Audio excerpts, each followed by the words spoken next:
ഏറ്റവും പ്രിയപ്പെട്ട sir teacher, വേദിയിലും സദസ്സിലുമുള്ള സുഹൃത്തുക്കളെ,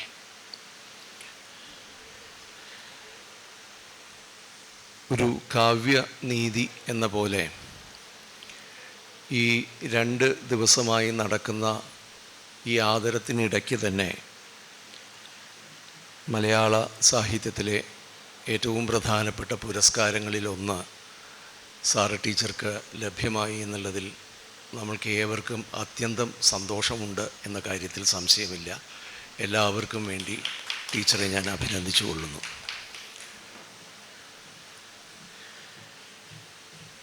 ഒരു എഴുത്തുകാരിയോ എഴുത്തുകാരനോ മുൻപിലിരിക്കുമ്പോൾ അവരുടെ കൃതികളെക്കുറിച്ച് സംസാരിക്കുക എന്നത് ഒട്ടും എളുപ്പമുള്ള കാര്യമല്ല. ഒന്നുകിൽ അത് പ്രശംസയിലേക്ക് വഴിമാറും, അല്ല എന്നുണ്ടെങ്കിൽ അത് അകാരണമായ വിമർശനത്തിലേക്കും വഴിമാറാനുള്ള സാധ്യത കൃത്യമായിട്ടുള്ളതിനാൽ ഒട്ടും സുഖകരമായ ഒരു കർമ്മമല്ല ഇന്ന് എന്നിൽ നിക്ഷിപ്തമാകുന്നത്, ഇവിടെ ഇരിക്കുന്ന എല്ലാവരിലും നിക്ഷിപ്തമാകുന്നത്. പിന്നെ സാറ് ടീച്ചർക്ക് ഒരു ജീവിതകാലം മുഴുവനും ഇത്തരം വ്യവഹാരങ്ങളിൽ ഏർപ്പെട്ടുകൊണ്ടും വിമർശനം എന്നതിൻ്റെ ഏറ്റവും ഭംഗിയായ അർത്ഥത്തിൽ ഉൾക്കൊണ്ടിട്ടുള്ള ഒരാൾ എന്ന നിലയിലും എന്തെങ്കിലും അപകടങ്ങൾ പറഞ്ഞിട്ടുണ്ടെങ്കിൽ അത് മനസ്സിലാക്കാൻ ടീച്ചർക്ക് ഹൃദയവിശാലതയുണ്ട് എന്നൊരു ഉറപ്പിൻ്റെ പേരിലാണ് ധൈര്യത്തോടുകൂടി ഇവിടെ നിൽക്കുന്നത്. ഒന്ന് പറയേണ്ടി വരിക, ഒരുപക്ഷെ മലയാള സാഹിത്യത്തിൽ സാറ് ടീച്ചർ ഉണ്ടാക്കി തീർത്തിട്ടുള്ള വഴിമാറ്റങ്ങൾ, വ്യതിയാനങ്ങൾ വേണ്ടും വിധം അടയാളപ്പെടുത്തിയിട്ടില്ല എന്ന ഒരു കുണ്ഠിതത്തോടുകൂടി മാത്രമേ ഇവിടെ നിൽക്കാൻ കഴിയുകയുള്ളൂ. അതിൻ്റെ പിറകിലുള്ള സാംസ്കാരികവും രാഷ്ട്രീയവും സാമുദായികവും ഒക്കെയായ ഘടകങ്ങളെക്കുറിച്ച് വേണമെങ്കിൽ ചർച്ചയാവാം. പക്ഷേ ഏതെല്ലാമോ നിലകളിൽ ഒരു മൂല്യബോധത്തിൻ്റെ അടിസ്ഥാനത്തിൽ, സാഹിത്യപരമായൊരു മൂല്യബോധത്തിൻ്റെ അടിസ്ഥാനത്തിൽ സമീപിക്കുന്നതായാൽ ടീച്ചർ മലയാള സാഹിത്യത്തിലും ചിന്തയിലും ഉണ്ടാക്കിയിരിക്കുന്ന മാറ്റങ്ങൾ ഒട്ടുമേ ചെറുതല്ല. പഠനങ്ങൾ ഉണ്ടായിട്ടില്ല എന്നല്ല, പഠനങ്ങൾ ധാരാളം ഉണ്ടായിട്ടുണ്ട്. പക്ഷേ എപ്പോഴും ഒരു വായനക്കാരൻ എന്ന നിലയിൽ, അല്ലെങ്കിൽ വായനക്കാർ എന്ന നിലയിൽ ടീച്ചറുടെ കൃതികൾ ഏത് രീതികളിലാണ് നമ്മെ ബാധിച്ചിട്ടുള്ളത്, സ്വാധീനിച്ചിട്ടുള്ളത്, മാറ്റിയിട്ടുള്ളത് എന്ന ഒരു കാര്യം വേണ്ടും വിധം വിമർശനത്തിന് കൈപ്പിടിയിലാക്കാൻ കഴിഞ്ഞിട്ടുണ്ടോ എന്നത് വളരെ സംശയകരമാണ്. തീർത്തും വ്യത്യസ്തമായ മറ്റൊരു ഉദാഹരണം എടുക്കുകയാണെങ്കിൽ, സാറ് ടീച്ചറോട്ട് ഒരു നിലയ്ക്കും താരതമ്യം ചെയ്യാൻ കഴിയാത്ത VKNൻ്റെ കാര്യത്തിലും ഇത് തന്നെയാണ് സംഭവിച്ചിട്ടുള്ളത്. ഒരുപക്ഷെ വിമർശനം എന്ന ഒരു ശാഖ, വിമർശനമെന്ന് പറയുന്നൊരു വ്യവഹാരം പലപ്പോഴും അതിൻ്റെ തന്നെ താല്പര്യങ്ങൾക്കകത്ത്, അതിൻ്റെ തന്നെ പാരമ്പര്യങ്ങൾക്കകത്ത്, അതിൻ്റെ ഒരർത്ഥത്തിൽ അത് തന്നെ നിർമ്മിച്ചെടുക്കുന്ന ചില സംവർഗങ്ങളുടെയും ചില സമീപനങ്ങളുടെയും കാരാഗൃഹത്തിനകത്ത് നിന്ന് പുറത്തേക്ക് വരാൻ കഴിയാതിരിക്കുകയും സാഹിത്യവും സമൂഹവും തമ്മിൽ എങ്ങനെ സംവാദവും സംവേദനവും നടക്കുന്നു എന്ന കാര്യം വേണ്ടും വിധം പരിഗണിക്കാൻ കഴിയാത്ത വിധം ദുർബലമാവുകയും ചെയ്യുന്നതിൻ്റെ ഒരു സൂചന കൂടി അതിലുണ്ട് എന്ന് പറയേണ്ടിയിരിക്കുന്നു. ഇത് വിമർശകരോടുള്ള വ്യക്തിപരമായ ഒരു വിമർശനമായല്ല, ഒരു വ്യവഹാരത്തിൻ്റെ, വിമർശനം എന്നൊരു വ്യവഹാരത്തിൻ്റെ ഇന്നുള്ള ദൗർബല്യത്തിൻ്റെ ഒരു സൂചനയായി മാത്രമാണ് ഞാൻ പറയാൻ ശ്രമിക്കുന്നത്. ആ വിമർശനത്തിൻ്റെ ഇന്നത്തെ ഒരു നില നോക്കുകയാണെങ്കിൽ, പലപ്പോഴും ഇന്നത്തെ വിമർശനം പ്രധാനമായും വ്യാപരിക്കുന്നത് ഒരു തിരസ്കരണ സംസ്കാരത്തിൻ്റെ വിവിധ മേഖലകളിലാണ്, രീതികളിലാണ്.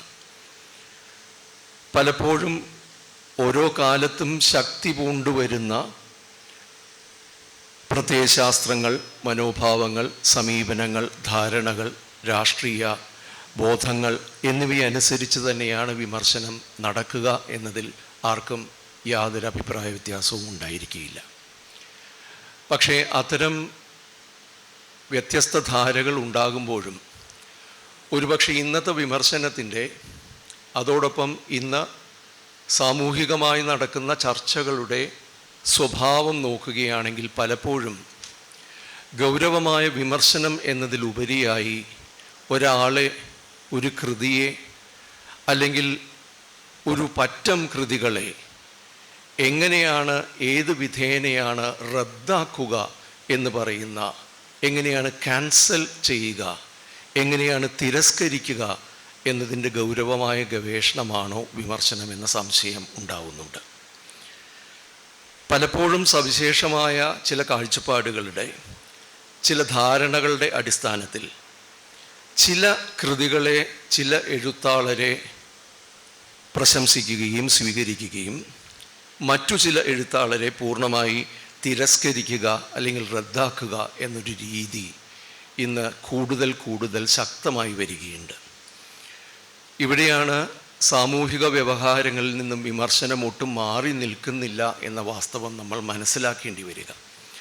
സാമൂഹിക വ്യവഹാരങ്ങളെ വിമർശനങ്ങൾ പരിഗണിക്കാതെ പോകുമ്പോഴും ഇന്ന് പൊതു സമൂഹത്തിൽ നടക്കുന്ന വ്യവഹാരങ്ങളുടെ കൃത്യമായ മുദ്രണങ്ങൾ വിമർശനത്തിലുമുണ്ട് എന്നതിൻ്റെ വ്യക്തമായ സൂചന തന്നെയാണ് അതിൽ കാണാൻ കഴിയുക.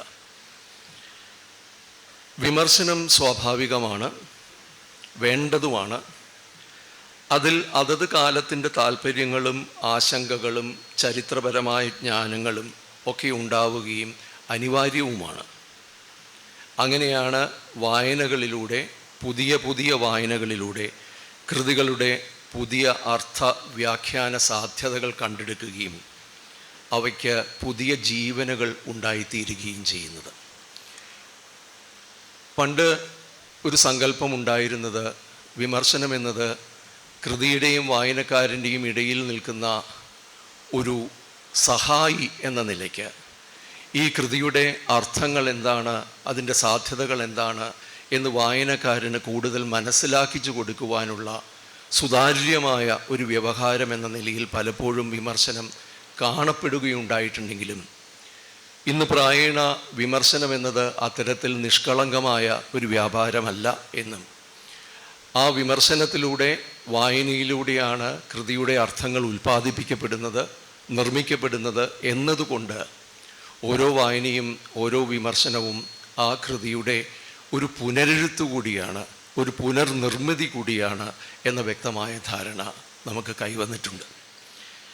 പക്ഷേ അത്തരമൊരു വിമർശനാത്മകമായിട്ടുള്ള ഒരു എൻഗേജ്മെൻറ്റിൽ, അത്തരമൊരു ഇടപെടലിൽ പലപ്പോഴും ഇന്ന് കാണുന്നത് ചില കൃതികളുടെ പൂർണ്ണമായ നിരാസത്തിൽ അത് കലാശിക്കുന്നതാണ്.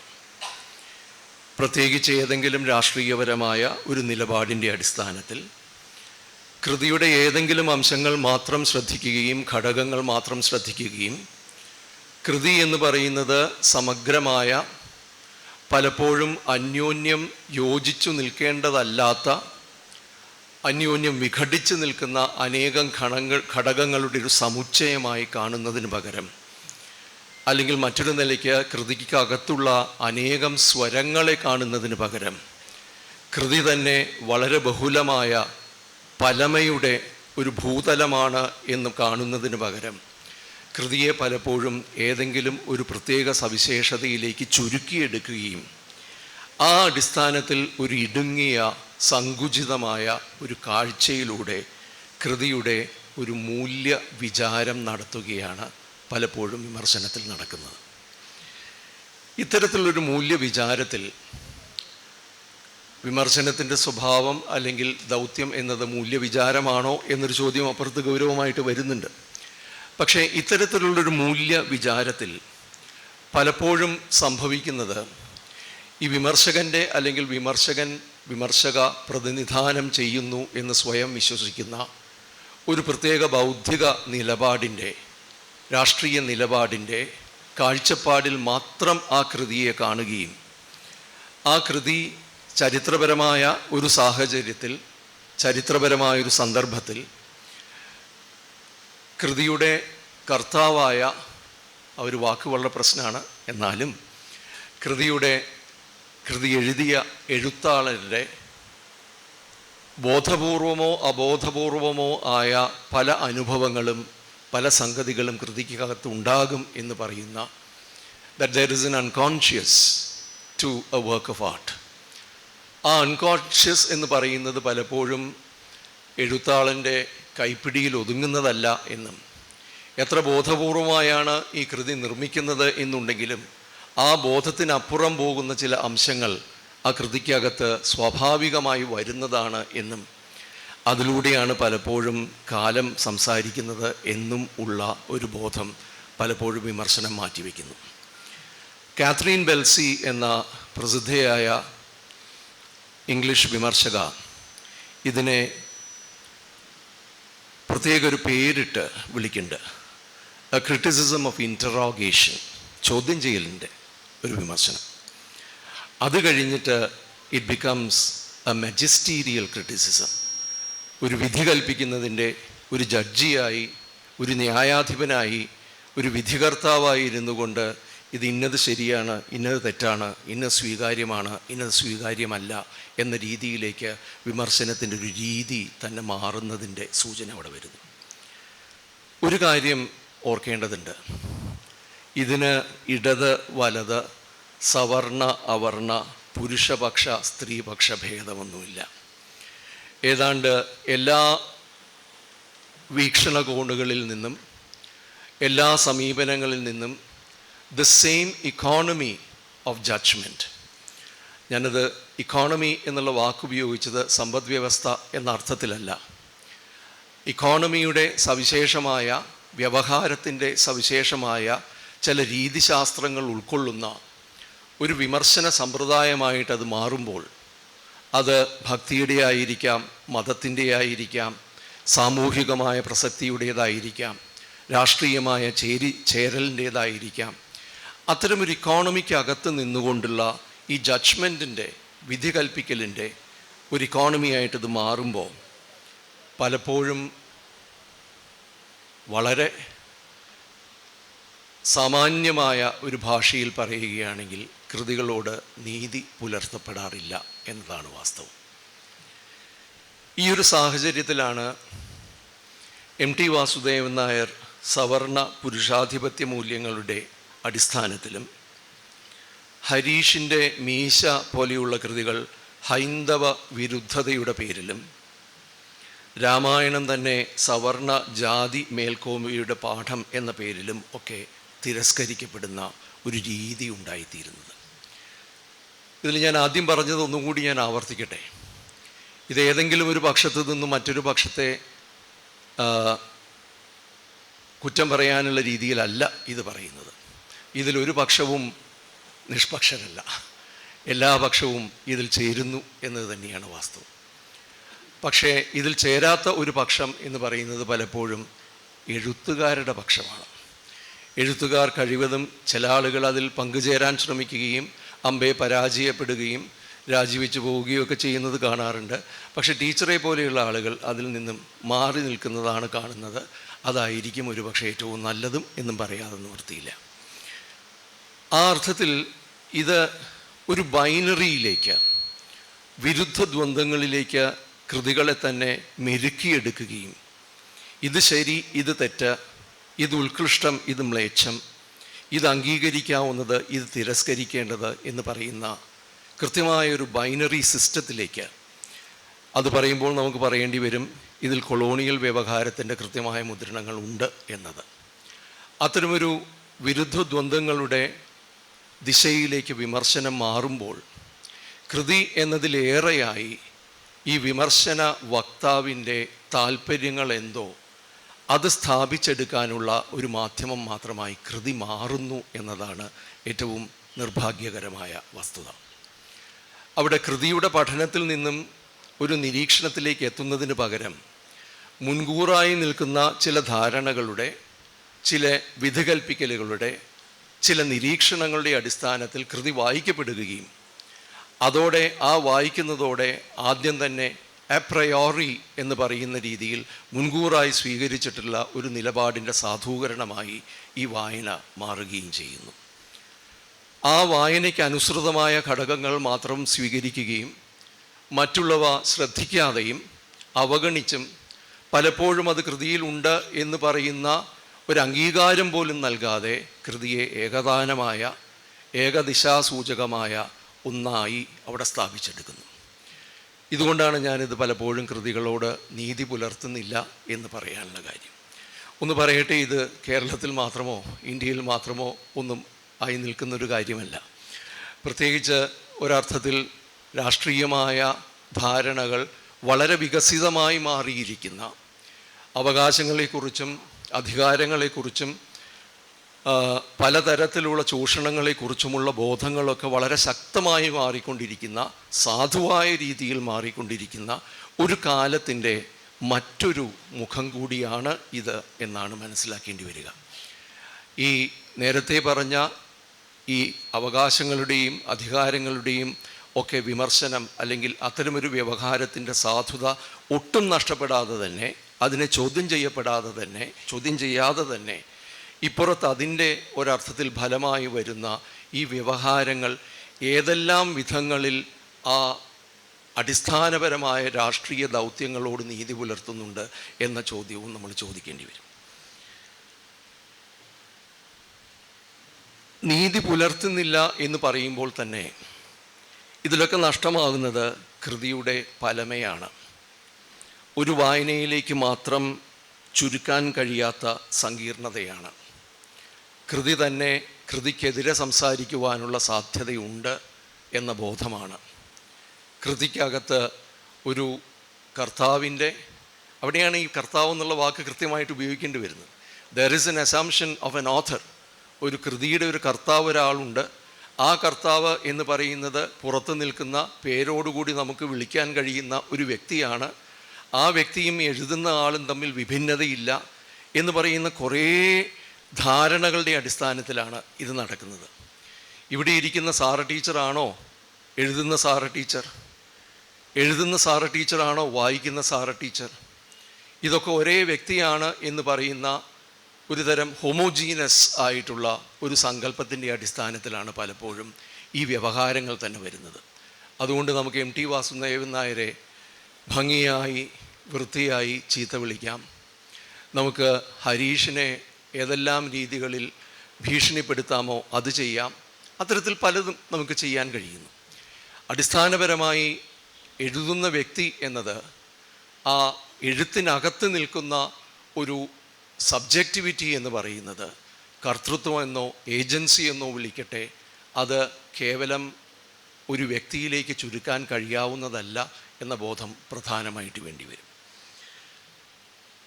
ഇങ്ങനെ അല്ലാതെ വരുമ്പോൾ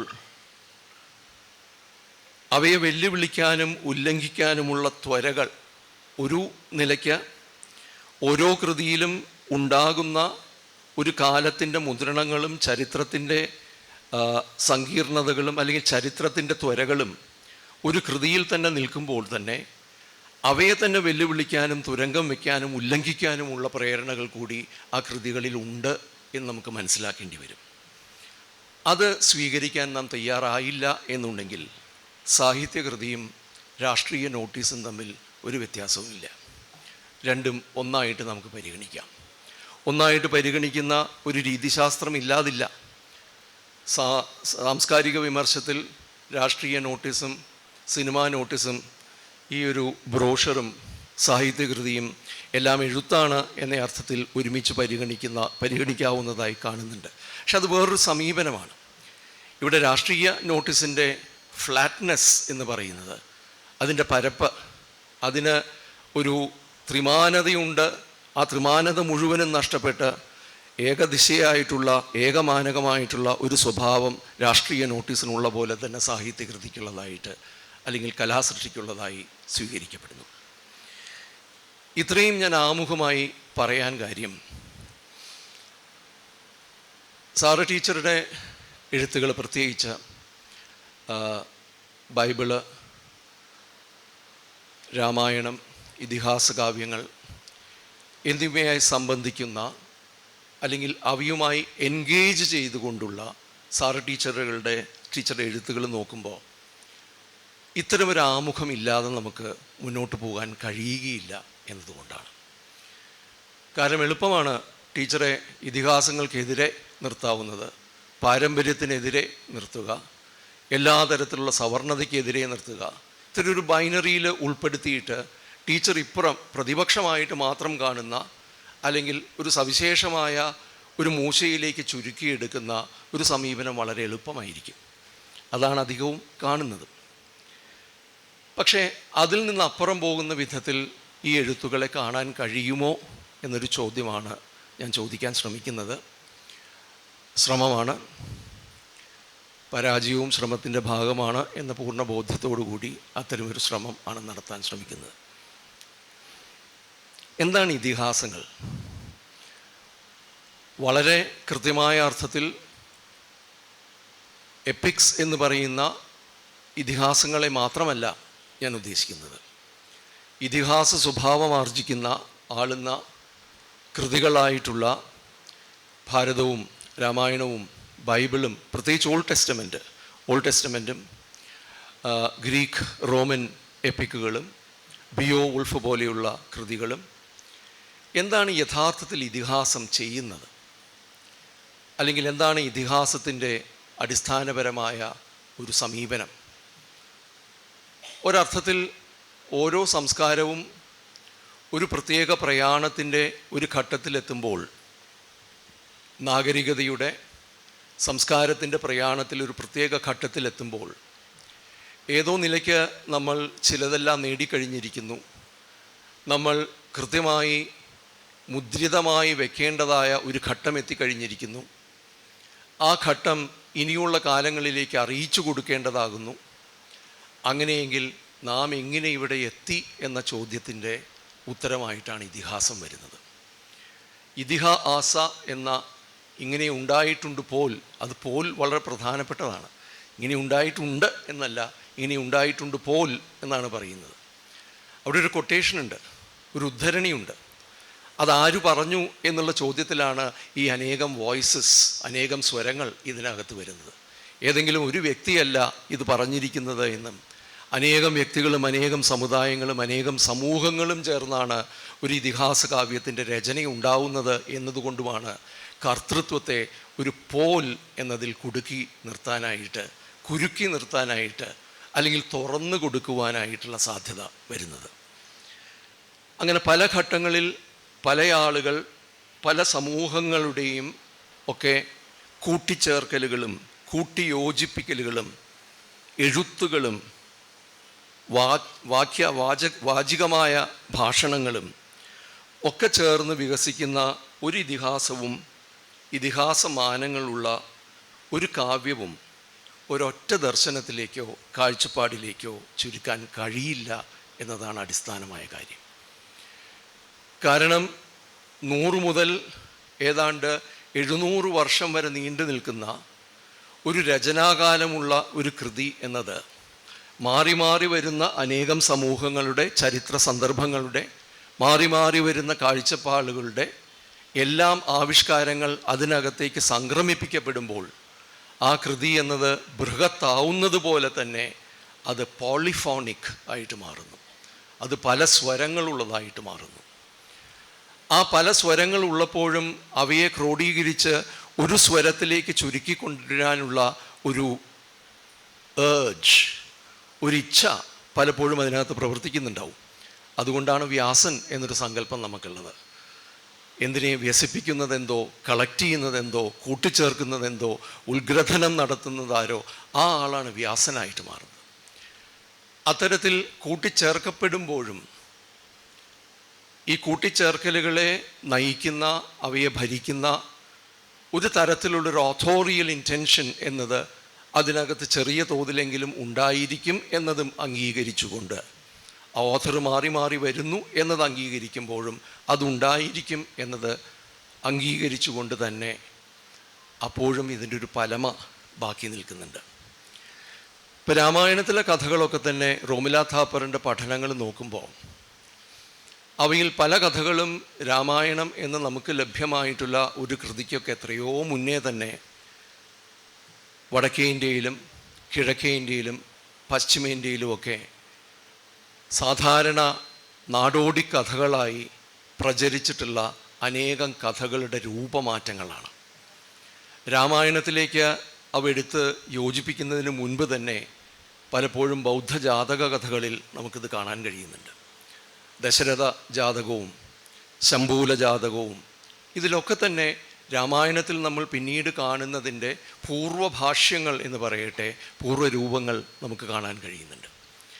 പക്ഷേ ആ പൂർവ്വരൂപങ്ങളിൽ നിന്നും മറ്റൊരു വിപുലമായ ധാരണയിലേക്ക് മാറ്റിയെടുക്കുന്ന ഒരു പ്രക്രിയയിലൂടെ ഈ കഥകൾ സമൂലമായ, ടോട്ടലായ, സമഗ്രമായ ഒരു കൃതിയുടെ ഭാഗമായിട്ട് മാറ്റപ്പെടുന്നു. ആ മാറ്റപ്പെടുമ്പോഴും പിന്നെയും കൂടുതൽ കൂട്ടിച്ചേർക്കാനുള്ള തുറസ്സുകൾ അതിനകത്ത് ബാക്കി നിൽക്കുന്നു. ഇതുകൊണ്ടാണ് KC നാരായണൻ ഭാരതത്തെ ഒരു ഓപ്പൺ സോഫ്റ്റ്വെയർ എന്ന് വിളിച്ചത്. ഇതൊരു ഗംഭീര വാക്കാത്. ഓപ്പൺ സോഫ്റ്റ്വെയർ ആണ്, പ്രൊപ്രൈറ്ററി സോഫ്റ്റ്വെയർ അല്ല. ആരുടെയെങ്കിലും സ്വേച്ഛപ്രകാരം മാത്രം അവരുടെ ഉടമസ്ഥാവകാശത്തിൽ നിൽക്കുന്ന ഒരു സോഫ്റ്റ്വെയർ എന്ന സങ്കല്പത്തിൽ നിന്നും വ്യത്യസ്തമായി ഓപ്പൺ സോഫ്റ്റ്വെയർ, ഓപ്പൺ ആക്സസ് ഉള്ളതിൻ്റെ സ്വഭാവം എന്ന് പറയുന്നത് അതിൻ്റെ കോഡ് ലഭ്യമാവുകയും ആ കോഡ് അറിയാവുന്നവർക്ക് അതനുസരിച്ച് കൂട്ടിച്ചേർക്കലുകളും മാറ്റങ്ങളും സ്വന്തം ആവശ്യത്തിനനുസരിച്ചുള്ള വ്യതിയാനങ്ങളും വരുത്താനുള്ള സ്വാതന്ത്ര്യം അതിനകത്തുണ്ട്. ഭാരതം, ഇതിഹാസങ്ങളൊക്കെ തന്നെ അത്തരത്തിലുള്ള ഓപ്പൺ സോഫ്റ്റ്വെയറാണ്.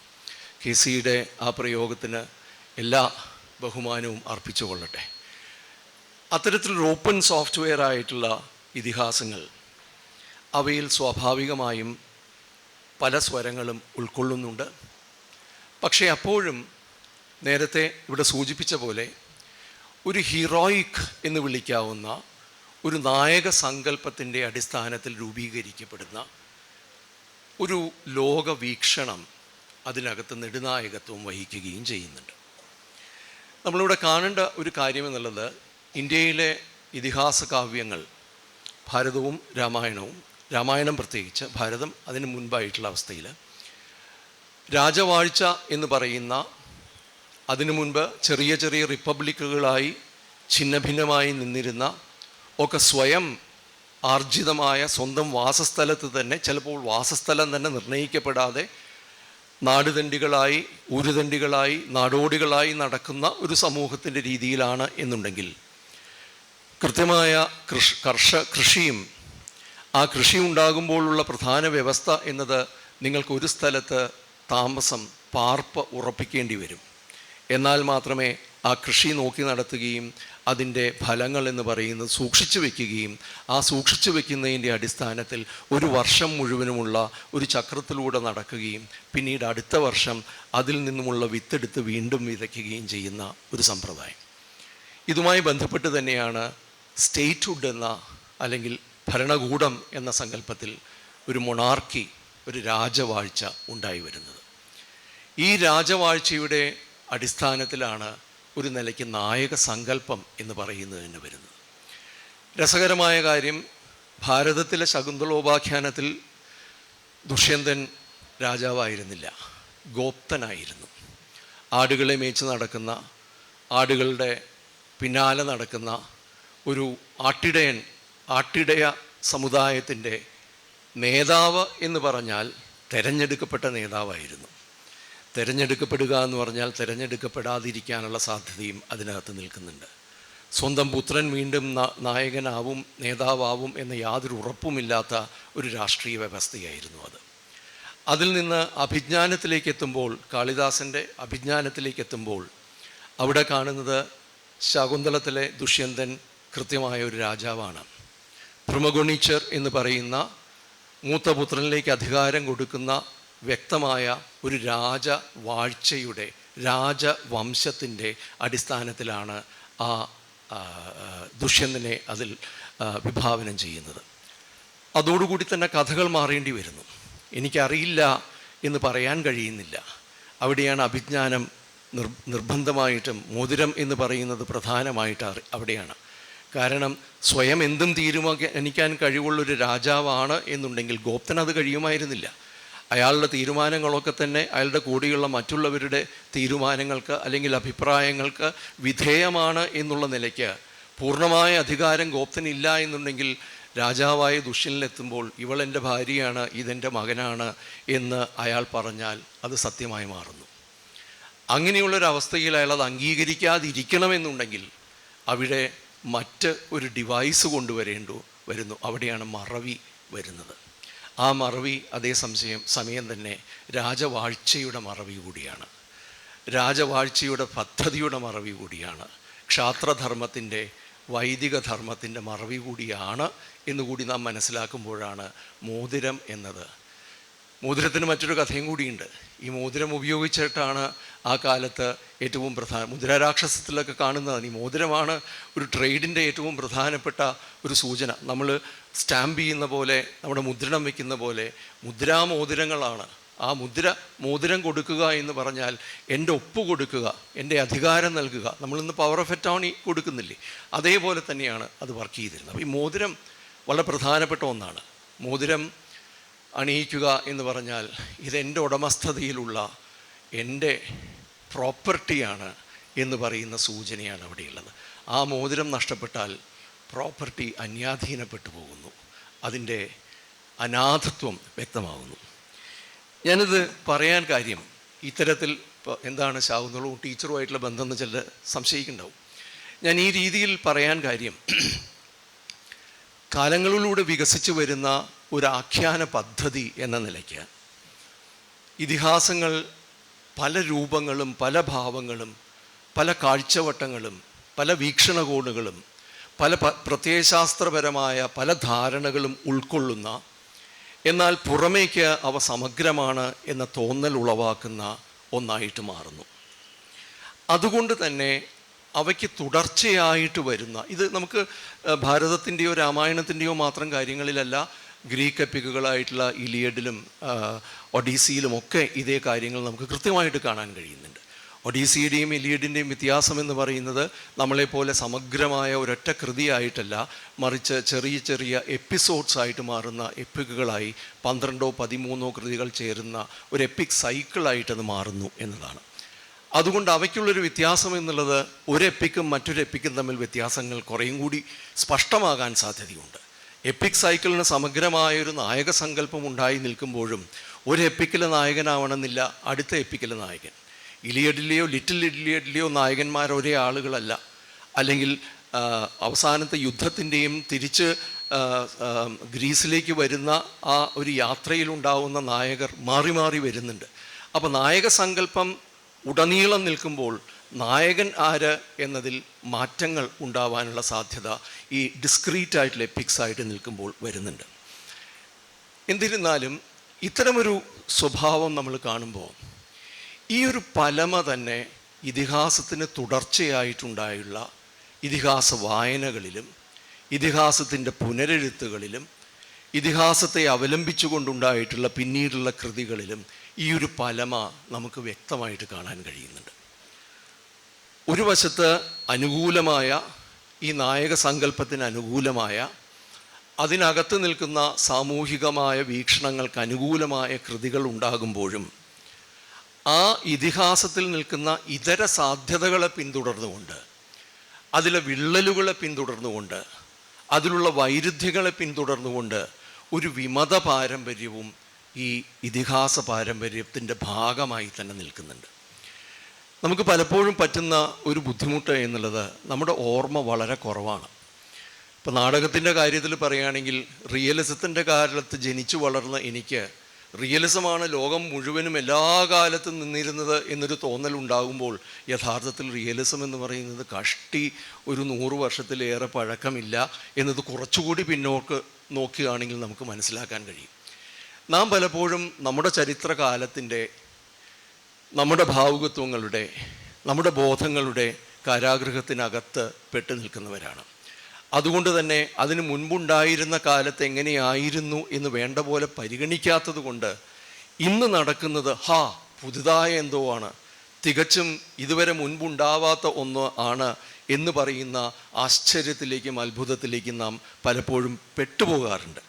പക്ഷേ യഥാർത്ഥത്തിൽ ഇതിഹാസത്തിൻ്റെ കാര്യത്തിൽ ഒരു ബൈനറി ആയിട്ട്, കണ്ടീഷണലായിട്ടൊരു ബൈനറി ആയിട്ട് പറയുകയാണെങ്കിൽ, ഒരു വശത്ത് അനുകൂലമായ ഒരു പാരമ്പര്യവും മറുവശത്ത് വിമതമെന്നോ പ്രതിപക്ഷമെന്നോ വിളിക്കാവുന്ന ഒരു പാരമ്പര്യവും നമുക്ക് സ്പഷ്ടമായി കാണാൻ കഴിയും. ഇതിൽ രണ്ടിലേക്കും മാറ്റി നിർത്താൻ കഴിയാത്ത അന്യോന്യം സങ്കലിതമായി നിൽക്കുന്ന പാരമ്പര്യങ്ങളും ഇതിനകത്ത് തന്നെ കാണുന്നു. ചെറിയ ചില ഉദാഹരണങ്ങൾ.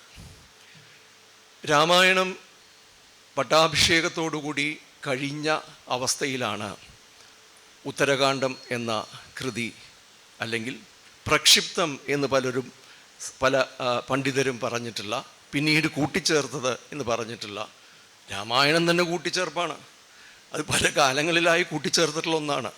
ഉത്തരകാണ്ഡം അതിന് ശേഷം കൂട്ടിച്ചേർത്ത ഒന്നാണ്.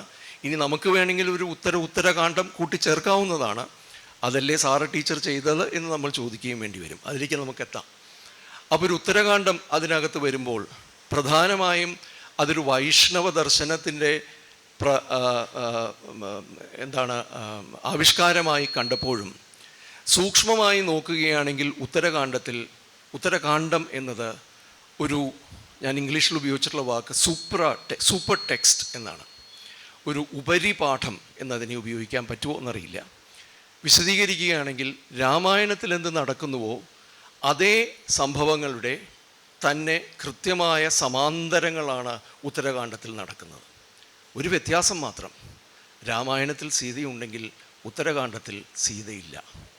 സീതയെ മാറ്റി നിർത്തിക്കഴിഞ്ഞാൽ ഭൂമിയുടെ തത്വമായ, സഹനത്തിൻ്റെ തത്വമായ, സ്ത്രീയുടെ തത്വമായ സീതയെ മാറ്റി നിർത്തിയാൽ, അല്ലെങ്കിൽ സ്ത്രീയെ മാറ്റി നിർത്തിയാൽ പിന്നെ രാമായണത്തിൽ എന്താണ് ബാക്കിയുള്ളത് എന്നൊരു ചോദ്യം പോലെയാണ് ഉത്തരകാണ്ഡം വരുന്നത്. അതിൻ്റെ ഉത്തരമാണ് അതിൽ വരുന്നത്. പിന്നെ ബാക്കിയുള്ളത് കുറേ യുദ്ധങ്ങളും കുറേ വധങ്ങളും പുരുഷൻ്റെ വലിയ നെഞ്ചത്തടിച്ചുകൊണ്ടുള്ള ആർമാദവും മാത്രം ബാക്കി വരുന്ന ഒന്നായിട്ട് ഉത്തരകാണ്ഡം നമുക്ക് അനുഭവപ്പെടുന്നു.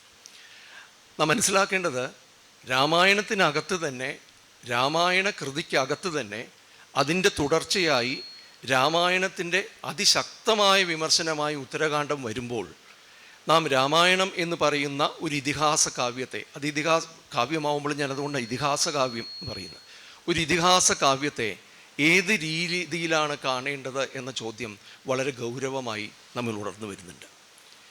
ഈ ഉത്തരകാണ്ഡത്തിൻ്റെ സംസ്കാരം ഉൾക്കൊണ്ടുകൊണ്ട് തന്നെയാണ് പിന്നീട് പല ഘട്ടങ്ങളിലായി രാമായണത്തിൻ്റെ വിമർശനപരമായ വായനകളും വിമർശനപരമായ പുനരെഴുത്തുകളും ഉണ്ടാകുന്നത്. ഏറ്റവും രസകരമായൊരു കാര്യം ജൈനരാമായണമായ പൗമചരിയമാണ്. അതിൻ്റെ തുടക്കത്തിൽ തന്നെ വിമലസൂരി എന്ന ജൈന രാജാവിൻ്റെ സഭയിൽ വെച്ച് രാമായണത്തെക്കുറിച്ച് ചർച്ച നടക്കുകയാണ്. അപ്പോൾ ആളുകൾ പറയും, ഇത് എന്ത് വിഡ്ഢിത്താണിത്, ഒരാൾക്ക് 10 തല 20 കയ്യ് എന്നൊക്കെ പറയുന്നത് യഥാർത്ഥത്തിൽ സാധ്യമാണോ? ഇതൊരു ഫിക്ഷൻ, ഫാൻറ്റസി, എന്താണ് ഇതിൻ്റെ അർത്ഥം? പിന്നെ ഇതിൽ പോവുക, വിമാനത്തിൽ പോവുക, ഇന്നേ വരെ ഇവിടെ വിമാനം കണ്ടിട്ടുണ്ടെന്നൊക്കെ ഇപ്പോൾ പറയുന്നുണ്ട്. ഏതായാലും ഇന്നേ വരെ വിമാനം ഉണ്ടാവാതിരുന്ന ഒരു സംസ്കാരത്തിൽ ഈ വിമാനം എവിടെ നിന്ന് വന്നു? ഇത്തരത്തിലുള്ള വളരെ ഗൗരവമായ രാമായണത്തിൻ്റെ ഒരു മിത്തിക് ഫ്രെയിം വർക്കിനെ തന്നെ വളരെ ഗൗരവമായി ചോദ്യം ചെയ്യുന്ന കുറേ ചോദ്യങ്ങളാണ് സഭയിൽ ഉന്നയിക്കപ്പെടുന്നത്. അവസാനം വിമലസൂരി പറയുകയാണ്, ഇതൊക്കെ വെറും ഭോഷ്കാണ്, ചില മൂർഖ കുകവികൾ നിർമ്മിച്ചെടുത്ത അബദ്ധങ്ങൾ മാത്രമാണ് ഇതെല്ലാം. രാവണൻ ഇങ്ങനെ 10 തലയും 20 കൈയും ഇത്തരത്തിലുള്ള ഏർപ്പാടൊന്നുമില്ല. അയാൾ സാധാരണ ഒരു മനുഷ്യനായിരുന്നു, ഉത്തമനായൊരു ജൈനനായിരുന്നു, ലോകകാര്യങ്ങളിൽ ജൈന സമീപനങ്ങൾ അനുസരിച്ച് ഭരണം നിർവഹിച്ചിരുന്ന ഒരാളായിരുന്നു.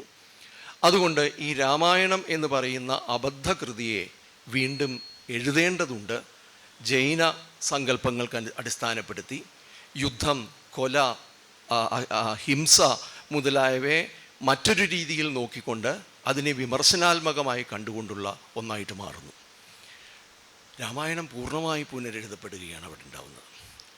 അത് ആലോചിച്ച് നോക്കണം. അതും അധികാരവുമായി ബന്ധപ്പെട്ടുകൊണ്ട് തന്നെയാണ് എന്നത് നാം നിഷേധിക്കാതെ തന്നെ, പക്ഷേ അതിലൊരു പുനരെഴുത്തുണ്ടാവുന്നുണ്ട് പിന്നീട് വന്ന ഒരു കാലത്ത്.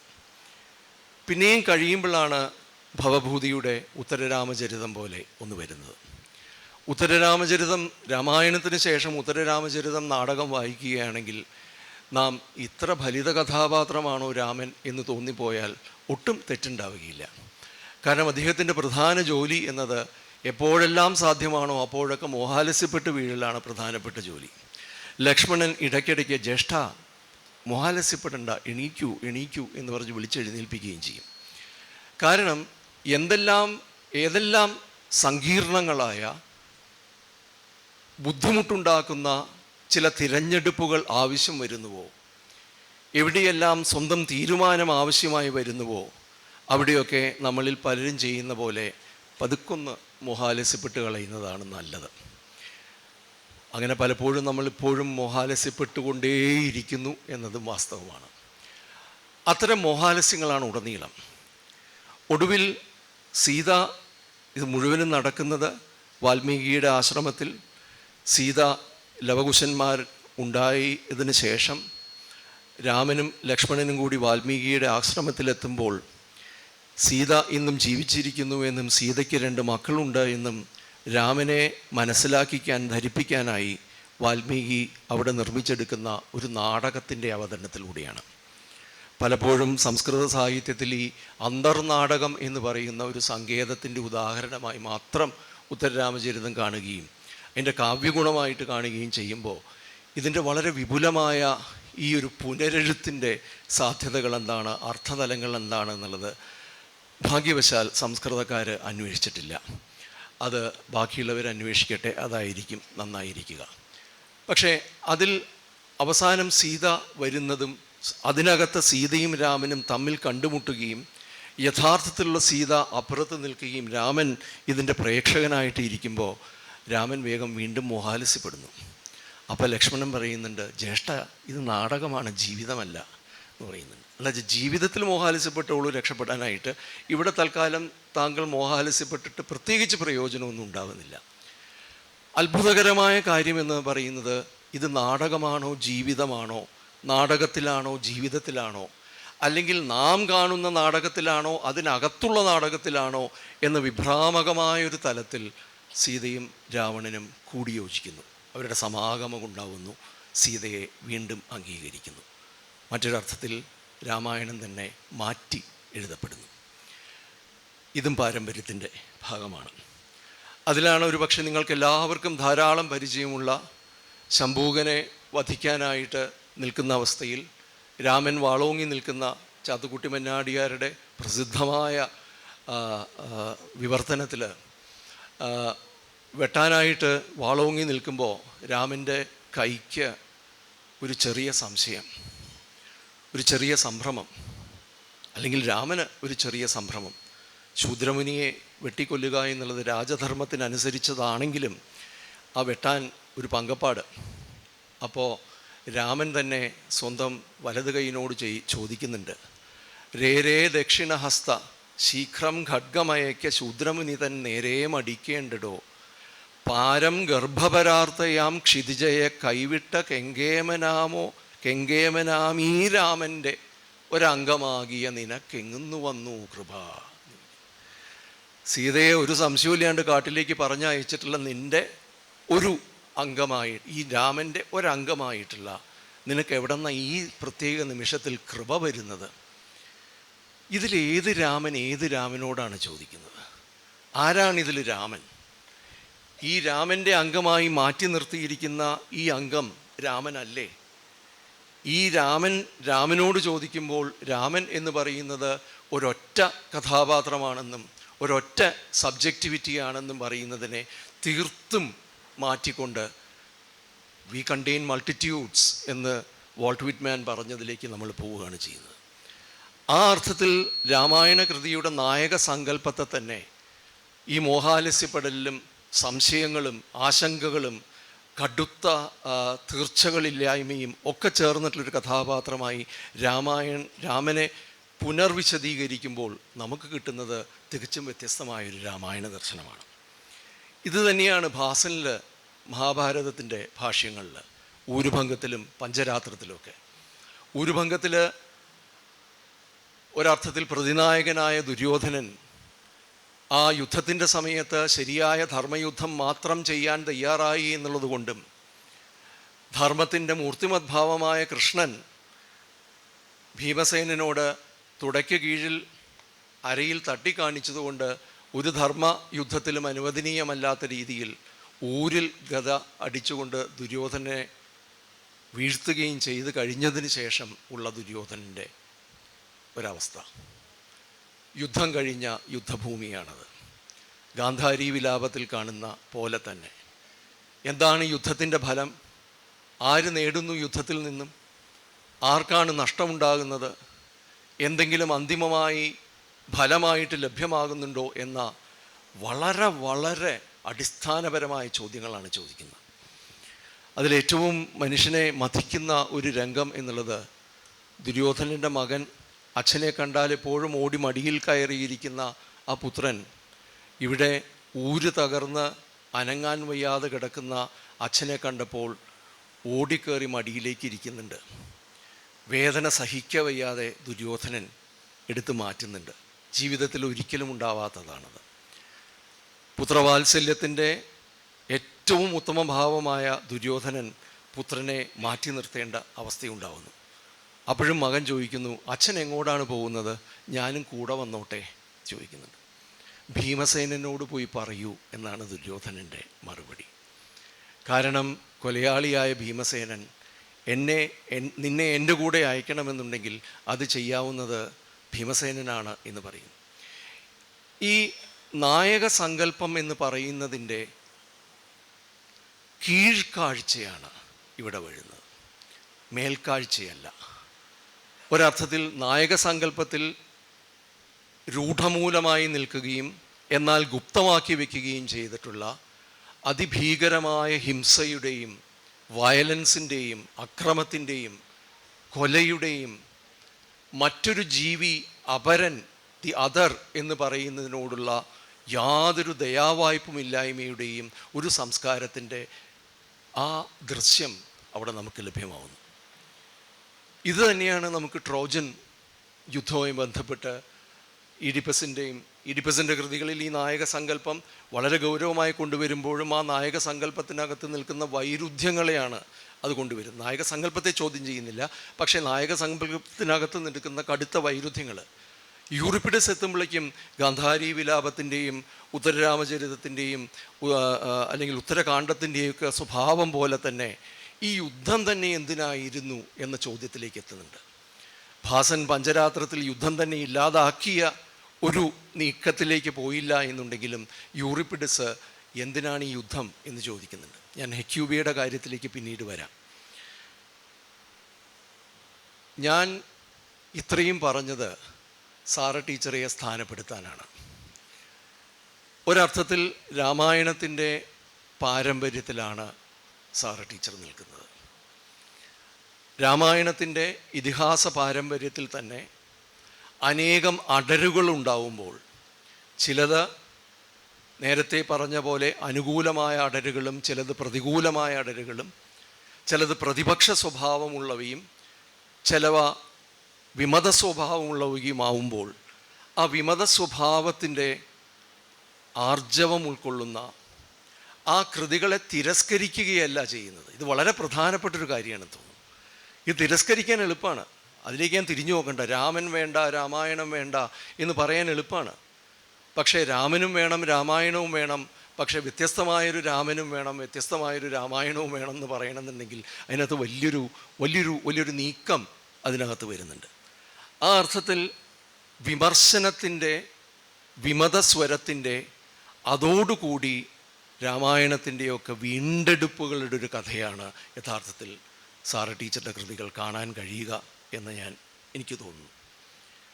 ആ അർത്ഥത്തിൽ ഇത് പാരമ്പര്യത്തിൻ്റെ എതിർസ്ഥാനത്തല്ല, അല്ലെങ്കിൽ പാരമ്പര്യത്തെ വളരെ സങ്കുചിതമായി മാത്രം ഇടുങ്ങിയ രീതിയിൽ മാത്രം കാണുന്ന ഒരു രീതിയിലല്ല, മറിച്ച് പാരമ്പര്യത്തെ തന്നെ ഉൾക്കൊള്ളുന്ന ഒരു ആധുനികതയുടെ, ഇവിടെയാണ് ഒരു പക്ഷേ ഇന്ത്യൻ അല്ലെങ്കിൽ കേരളീയമായ ആധുനികത എന്നത് പാശ്ചാത്യ ആധുനികതയിൽ നിന്നും വളരെ വ്യത്യസ്തമായി മാറുന്നത്. പാശ്ചാത്യ ആധുനികതയുടെ അടിസ്ഥാന യുക്തി എന്നത് പാരമ്പര്യത്തിൻ്റെ പൂർണ്ണമായ നിരാസമായിരുന്നു എന്നുണ്ടെങ്കിലും മനുഷ്യനെ കേന്ദ്രസ്ഥാനത്ത് നിർത്തിക്കൊണ്ട് ദൈവത്തിൻ്റെ ലോകം എന്ന് പറയുന്നത് തിരസ്കരിക്കുന്ന, ദൈവമേ ഇല്ല എന്ന് പറയുന്ന രീതിയിൽ മനുഷ്യൻ്റെ മുഖത്തിനനുസൃതമായി ഈ ഭൂതലത്തെ തന്നെ കാണുവാൻ ശ്രമിക്കുന്ന ഹ്യൂമനിസ്റ്റ് എന്ന് വിളിക്കാവുന്ന, അല്ലെങ്കിൽ ആന്ത്രപ്പോസെൻട്രിക് എന്ന് വിളിക്കാവുന്ന ഒരു വീക്ഷണത്തിലാണ് പാശ്ചാത്യ ആധുനികത വരുന്നത് എന്നുണ്ടെങ്കിൽ ഇവിടുത്തെ ആധുനികത കുറേയും കൂടി സങ്കീർണമായിരുന്നു. അത് കൊളോണിയൽ മോഡേണിറ്റിക്ക് മുമ്പ് തന്നെ അത് നമുക്ക് കാണാൻ കഴിയുന്നുണ്ട്. കാരണം വടക്കേ ഇന്ത്യയിൽ നിന്ന് കുറേയും കൂടി വ്യക്തമായിട്ട് നമുക്ക് മനസ്സിലാവുന്നുണ്ട്. ബ്രിട്ടീഷ് ആഗമനത്തിന് മുമ്പ് തന്നെ മുഗൾ സാമ്രാജ്യത്തിൻ്റെ കാലത്ത് തന്നെ ആധുനികതയുടെ കൃത്യമായ നീക്കങ്ങൾ നമുക്ക് കാണാൻ കഴിയുന്നുണ്ട്. അത് സാമ്പത്തികമായ ഇടപാടുകളിലും സാംസ്കാരികമായ രീതികളിലും പ്രത്യേകിച്ച് പരിഭാഷയുടെ സംസ്കാരത്തിലൊക്കെ ഇത് കാണാൻ കഴിയുന്നുണ്ട്. കേരളത്തിലും അതെ. ഈ ഒരു അർത്ഥത്തിൽ പാരമ്പര്യത്തിനോട് വൈമുഖ്യമല്ല, പാരമ്പര്യത്തോട് മുഖം തിരിക്കലല്ല, പാരമ്പര്യത്തെ കൂടി കൂട്ടുപിടിച്ചുകൊണ്ട് പാരമ്പര്യത്തിൽ നിന്നും വീണ്ടെടുക്കാവുന്നതെന്തോ അത് വീണ്ടെടുത്തുകൊണ്ട് ഉള്ളൊരു ആധുനികതയുടെ സൃഷ്ടിക്കലാണ് കേരളത്തിൽ നമുക്ക് കാണാൻ കഴിയുക. അതുകൊണ്ടാണ് നാരായണ ഗുരുവിന് പറയാൻ കഴിഞ്ഞത്, ഞാൻ ശങ്കരൻ്റെ ശിഷ്യനാണ്, എൻ്റെ അദ്വൈതം പൂർണ്ണമായും ശങ്കരൻ്റെ അദ്വൈതമാണ് എന്ന് ഗുരുവിന് പറയാൻ കഴിഞ്ഞത്. പക്ഷെ ഗുരു പറയാതെ പോയത് ആകാശത്ത് നിന്നിരുന്ന ശങ്കരൻ്റെ അദ്വൈതത്തെ ഭൂമിയിലേക്ക് ഇറക്കുകയാണ് ഗുരു ചെയ്തത് എന്ന് ഗുരു പറഞ്ഞില്ല. അഹവും ബ്രഹ്മവും തമ്മിലുള്ള അഭേദം എന്നത് ഞാനും അപരനും തമ്മിലുള്ള അഭേദമായി വ്യാഖ്യാനിച്ചപ്പോൾ അത് ആകാശത്ത് നിന്ന് ഭൂമിയിലേക്ക് ഇറങ്ങി. ആ അദ്വൈതം നമുക്ക്, സമൂഹത്തിന്, മനുഷ്യൻ്റെ വ്യത്യാസങ്ങൾക്ക് ഏറ്റവും പ്രധാനപ്പെട്ട ഒരു പരിഹാരമായി മാറി എന്നതാണ് സത്യം. അവിടെ ശങ്കരൻ്റെ തിരസ്കരണത്തിലല്ല, ശങ്കരൻ്റെ പുനർവ്യാഖ്യാനത്തിലാണ് ഗുരു മുമ്പാക്കം പോകുന്നത്. ഈ നിലയ്ക്ക് ഇത് പറയുകയാണ്, ഇത്തരമൊരു ആധുനികതയുമായി ബന്ധപ്പെട്ടുകൊണ്ട് തന്നെ അതിനു മുൻപ് തൊട്ട് തന്നെ ഇതിഹാസ കാവ്യങ്ങളോടുള്ള ഇത്തരത്തിലുള്ളൊരു സ്വീകരിക്കലും എന്നാൽ മാറ്റിയെടുക്കലും എന്ന് പറയുന്ന ഒരു സംസ്കാരം മലയാളത്തിൽ ഉടനീളം നിൽക്കുന്നുണ്ട്. അതിൻ്റെ തുടർച്ചയായി തന്നെ വേണം ഊരുകാവിലും പുതുരാമായണമൊക്കെ കാണാനായിട്ട്. ഞാനതിൽ ദീർഘമായിട്ട് പറയാൻ ഉദ്ദേശിക്കില്ല, ഒന്ന് രണ്ട് ഉദാഹരണങ്ങൾ മാത്രം പറയാം. രാമായണം പുതുക്കേണ്ടതാണ്, പുതുക്കപ്പെടാൻ കഴിയും. പുതുരാമായണം എന്നുള്ള ഒരു വാക്ക് തന്നെ ശ്രദ്ധിക്കുക, ആ ഒരു ശീർഷകം തന്നെ. പഴയ രാമായണമല്ല, പുതിയ രാമായണമാണിത്. പുതിയതായി രാമായണം എഴുതാൻ കഴിയും, രാമായണം എഴുതേണ്ടതുണ്ട് എന്ന് പറയുന്ന വ്യക്തമായൊരു ആധുനിക ബോധം എന്നത് ആ കൃതിയുടെ ശീർഷകത്തിൽ തന്നെ വരുന്നുണ്ട്, കഥകളിലുടനീളവും വരുന്നുണ്ട്. പക്ഷേ ഊരുകാവിലെത്തുമ്പോൾ വേറൊരു നിലയ്ക്ക് വളരെ വികസിതമായ നരവംശാസ്ത്രപരമായ പല ധാരണകളുടെയും അടിസ്ഥാനത്തിൽ, പ്രത്യേകിച്ച് വാനരൻ അല്ലെങ്കിൽ ജാംബവാൻ, ജഡായു എന്നൊക്കെ പറയുന്ന രാമായണത്തിലെ കഥാപാത്രങ്ങളൊക്കെ ടോട്ടം സിമ്പിൾസ് ആയിരുന്നു എന്നും അവ സവിശേഷമായ ചില വംശങ്ങളുടെ, ചില സമുദായങ്ങളുടെ സൂചകങ്ങളായിട്ടാണ് അത് ഉണ്ടായിരുന്നത് എന്നും അതുകൊണ്ട് കിഷ്കിന്ധയിലുണ്ടായിരുന്ന, അതായത് കേരളത്തിലുണ്ടായിരുന്നവരൊക്കെ കുരങ്ങന്മാരാണ് എന്ന് ധരിക്കുന്നത് അബദ്ധമാണ് എന്നും പറയുന്ന ഒരു ആന്ത്രപ്പോളജിക്കൽ സെൻസ് ഉണ്ട് ഇതിനകത്ത്. ആ ആന്ത്രപ്പോളജിക്കൽ ആയിട്ടുള്ള പഠനങ്ങളുടെ, ധാരണകളുടെ വളരെ കൃത്യമായ അടിസ്ഥാനത്തിലാണ് ടീച്ചർ ഊരുകാവിൽ എഴുതുന്നത്. അതുകൊണ്ട് വാനരം എന്ന് പറയുന്ന ആ ഒരു പതാകയുടെ, ആ ഒരു ടോട്ടം സിമ്പിളിൻ്റെ, ആ ഒരു സൈനിൻ്റെ ഒരു ചിഹ്ന വ്യവസ്ഥയുണ്ട്. ആ ചിഹ്ന വ്യവസ്ഥ എന്നത് എന്താണെന്ന് പറയാതെ പറയുന്ന ഒരു രീതിയിലാണ് ഊരുകാവിൽ വരുന്നത്. ഒരർത്ഥത്തിൽ വളരെ ശക്തമായൊരു ചരിത്രബോധവും ഉണ്ട് ഊരുകാവലിൽ. കാരണം എന്തായിരുന്നു അന്നത്തെ സമ്പദ് വ്യവസ്ഥ എന്നതും ആ നിലയ്ക്ക് ഒരുപക്ഷെ ഒരു പ്രത്യേക പ്രദേശവുമായി, ഒരു മണ്ണുമായി ബന്ധപ്പെട്ടിട്ടുള്ള ആ സ്ഥലത്തെ ഏതെങ്കിലും ഒരു സ്വകാര്യ വസ്തുവായിട്ടോ സ്വകാര്യ സ്വത്തായിട്ടോ കാണുന്നതിന് പകരം അത് ഒരു സമുദായത്തിൻ്റെ, സമൂഹത്തിൻ്റെ മുഴുവൻ സ്വത്തായിട്ടും ഇന്ന് ജീവിക്കുന്ന സമുദായത്തിലെ ആളുകൾ മാത്രമല്ല, ഇനി വരാനിരിക്കുന്ന അനേകം തലമുറകൾക്ക് അവകാശമുള്ള ഒന്നായിട്ടും കാണുന്ന വളരെ ബൃഹത്തായ ഒരു സങ്കല്പം അവിടെയുണ്ട്. അല്ലെങ്കിൽ ഭൂമി സ്വത്തല്ല എന്ന് പറയുന്ന ഒരു കാഴ്ച. ഇതാണല്ലോ അമേരിക്കക്കാരോട് റെഡ് ഇന്ത്യൻ ചീഫായ അദ്ദേഹം എഴുതിയപ്പോൾ എഴുതിയത്. നിങ്ങൾക്ക് ഭൂമി സ്വത്താണ്, ഞങ്ങൾക്ക് ഭൂമി സ്വത്തല്ല എന്നെഴുതിയത്. ഇവിടെ ഒരർത്ഥത്തിൽ മൊണാർക്കിയുടെ കാലത്ത്, അല്ലെങ്കിൽ രാജാധിപത്യത്തിൻ്റെ കാലത്ത്, രാജവംശത്തിൻ്റെ കാലം ആവിർഭവിച്ചത് മുതൽ മണ്ണിനെ പ്രോപ്പർട്ടിയായിട്ട് കാണുന്ന ഒരു സംസ്കാരത്തിൽ നിന്നും വിഭിന്നമായ, അതിന് പൂർവമായിരുന്ന ഒരു റിപ്പബ്ലിക്കൻ ആയ ഒരു സങ്കല്പത്തിൻ്റെ അടിസ്ഥാനം ഊരുകാവിൽ ഉടനീളം നിൽക്കുന്നുണ്ട്. ഞാനതിനെ ഒരു ചരിത്രകൃതി എന്ന് വിളിച്ചാൽ ആരെതിർത്താലും എനിക്ക് വിരോധമില്ല. കാരണം മലയാള നോവല് എന്നും ചരിത്രവുമായി ബന്ധപ്പെട്ട് തന്നെയാണ് ഉണ്ടായിട്ടുള്ളത്. ആദ്യകാലങ്ങളിലെ മലയാള നോവലിൻ്റെ ചരിത്രം എന്ന് പറയുന്നത് ചരിത്രമെഴുത്തിൻ്റെ കഥ കൂടിയാണ്, ആഖ്യാനം കൂടിയാണ്. അത് സി വി രാമൻ പിള്ളയാണെങ്കിലും അർത്ഥത്തിൽ എല്ലാ നോവലുകളിലും അത് കാണാൻ കഴിയുന്ന.